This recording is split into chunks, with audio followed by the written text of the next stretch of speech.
भाई लोग नमस्कार, मैं रंगा कुमार, आप देख रहे हो कुमार रंगा यूट्यूब चैनल का स्वागत है। दोस्तों इस वीडियो में बहुत बड़ा खबर निकल के आ गया है, जिसमें बता दूं कि खेसारी का जो आप लोग जो राजा राम जो मूवी है, इसमें बता दूं कि आप लोग जो थोड़ा सा क्लिप में आप लोग जो राजा राम के रोल में दिखाएगा।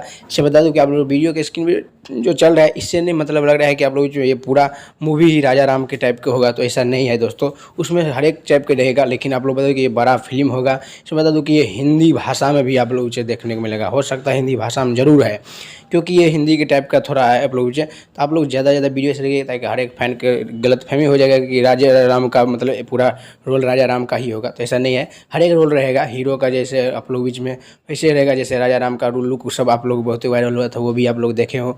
तो आप लोग ज़्यादा से ज़्यादा वीडियो से कीजिए और चैनल सब्सक्राइब कीजिए। बता दूँ कि बहुत जल्द छठ सॉन्ग आप लोग जो देखने को मिलेगा, इसलिए चैनल को सब्सक्राइब कीजिए, क्योंकि हो सकता है सबसे पहले देखने को मिलेगा। मैं मिलूंगा नेक्स्ट वीडियो में, तब तक के लिए जय हिंद जय।